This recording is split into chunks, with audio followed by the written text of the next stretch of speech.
Olá, boa tarde, boa noite, bom dia para todos vocês que acompanham esse canal. Esse canal é dedicado à sabedoria hiperbórea e dentro da sabedoria hiperbórea nós temos a parte que estuda o revisionismo histórico. Portanto, nós temos que tratar da história, né? A nossa história verdadeira, a história que nos foi ocultada, a história que não se ensina nos bancos escolares.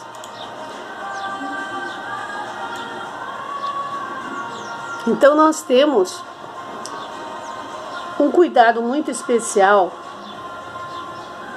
para que esses nossos trabalhos continue, né? Até quando der.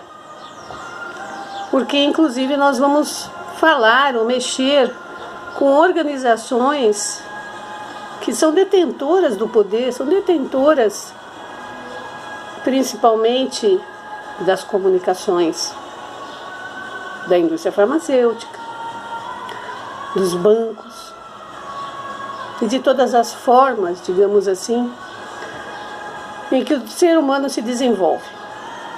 Então nós vimos falando agora da monarquia, falamos como foi iniciada a derrocada da monarquia, quais os motivos por trás disso, que seria, no caso, implantar a república.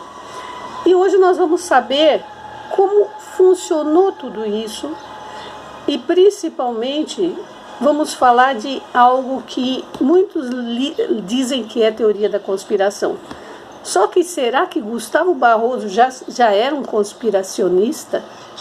Será que no início, né, desses nossos vídeos, dessa série, nós vimos Balzac falando umas coisas? Será que também ele era conspiracionista? Enfim, vamos ver as palavras de Gustavo Barroso com relação ao que aconteceu com a monarquia e de que forma que foi instaurada ou implantada a república. A gente já falou do protestantismo no vídeo anterior. E agora vamos continuar aqui, mas agora com relação à parte do capital financeira, a parte que manipulam certas famílias no mundo inteiro.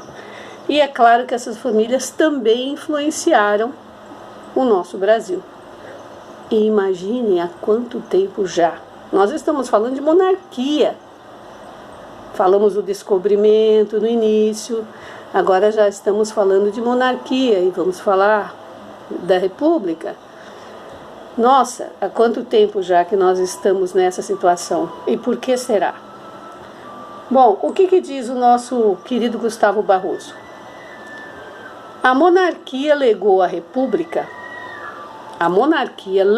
ou seja, deixou para a república uma dívida aos barões de Rothschild de 30 milhões de libras, capital, sem contar os juros a pagar, dívida que começara por 3 milhões de dívidas, 3 milhões de libras, logo após a independência. Ou seja, após a independência é que esse vulto, esse empréstimo foi feito aos Rothschild. Para quê? Com que finalidade? Claro, instaurar a república. O Brasil trabalhava e suava para pagar aos membros do povo eleito, os seus reis financeiros. Nada mudou. Continuamos trabalhando, suando para pagar dívidas aos banqueiros internacionais. Podia vir o terceiro reinado e podia vir a república, o verdadeiro soberano do país, disfarçado por trás do governo visível, ou seja, as tais forças ocultas de que falava Jânio Quadros, que todos consideravam louco, e além de louco, cachaceiro, o que não muda também hoje. O verdadeiro soberano do país, disfarçado por trás do governo visível, seria o banqueiro internacional. Olha que Gustavo Barroso já colocava isso nos seus livros. Para isso, os membros do povo eleito não deixariam nunca a nação se libertar economicamente. Até hoje, sob a forma republicana, na verdade, ela seria mais dócil ao freio e mais facilmente explorável. Vejam que interessante. Então, quando estava Dom Pedro II, não era tão fácil assim manipular as pessoas. Não era tão fácil assim fazer a população trabalhar para pagar dívidas que foram arcadas pelos políticos, que foram contratadas pelos políticos. Então veja bem que interessante. Vou repetir, sob a forma republicana, na verdade, ela seria mais dócil ao freio e mais facilmente explorável.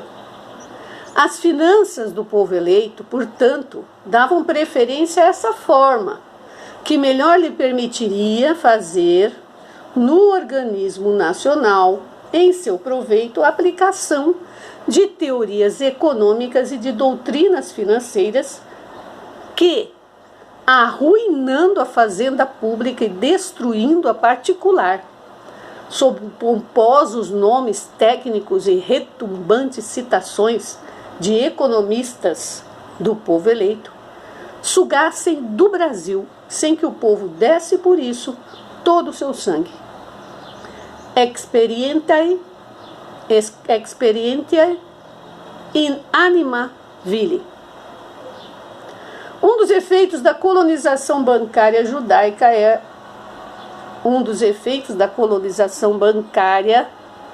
do povo eleito é o aumento de impostos. Então veja bem que interessante. Os banqueiros internacionais são na maioria de origem judaica. Por isso que foi falado isso. Então está se falando de uma questão financeira e não racial. É muito importante se falar isso. Então, o aumento de impostos para pagamento da dívida crescente, encarecendo a vida e provocando a revolta da população contra os governos. Então, vejam como que é o modus operandi, né? Empresta-se, os juros crescem, aumenta os impostos, a população trabalha mais para pagar impostos. 40% de impostos que nós pagamos do nosso salário em qualquer coisa, e às vezes impostos sobre impostos, né? Então, o membro do povo eleito, embora não o pareça, é o único fator de tais desordens que enfraquecem o organismo nacional e o preparam para o domínio do parasita. O que é o parasita? É o usurário, é aquele que vive de juros, de empréstimos. E quais são essas instituições? Nós já conhecemos de longe. A monarquia brasileira sentiu isso em 1880, na questão chamada do imposto do vintém. Então aí começou o imposto para que se pagassem esses juros abusivos. E isso não mudou. Porque o Brasil é assim. Vejam, isso está na História Secreta do Brasil, volume 6, página 42. Quem quiser que leia. Há pedaços desse livro que são assim de arrepiar, de tão terríveis que são. Mas não vem ao caso no nosso estudo aqui. Então, para quem quiser estudar, ver a obra toda, vai lá nos livros de Gustavo Barroso. Compreenderemos bem a razão oculta disso lendo este pedacinho dos Protocolos dos Sábios de Sião. Os Protocolos dos Sábios de Sião é um outro livro de Gustavo Barroso, tá certo? Um outro livro que ele cita esse trecho aqui no História Secreta do Brasil. As crises econômicas têm sido produzidas por nós contra os cristãos, com o único fito de te retirar o dinheiro da circulação. Enormes capitais ficam estagnados e suprimem o numerário dos estados, obrigando-os a pedi-lo a esses mesmos capitais. Tais empréstimos gravam as finanças públicas com o peso dos juros, tornando os governos escravos do capital. A concentração da indústria, por sua vez, nas mãos dos capitalistas, mata a pequena indústria e absorve todas as forças do povo e, ao mesmo tempo, as do Estado. Então, nós vemos aí Gustavo Barroso, em seu volume 6 da História Secreta do Brasil, na página 44, entrando na questão de como que o país e o povo acaba se escravizando com os empréstimos e os juros que são dados àqueles mesmos que sempre emprestam. Então, aqueles que emprestam e não se consegue pagar, né, que seriam os banqueiros internacionais, esses banqueiros internacionais fornecem novos empréstimos em cima daquilo que já não se pôde pagar, ou seja, juros sobre juros, e nunca se consegue cortar de uma vez esse tipo de escravidão. E quem paga? O povo. O povo que trabalha, o povo que paga os impostos, o povo que sofre, o povo que se esforça ao máximo para que tudo isso aconteça. E vejam então que a República foi instaurada no Brasil, no lugar da monarquia, para que realmente esses banqueiros internacionais, essas pessoas que dominam o mundo financeiro, pudessem manipular melhor o Estado, a nação e o povo brasileiro. Então fica aí mais um pedacinho da nossa história real. Tchau.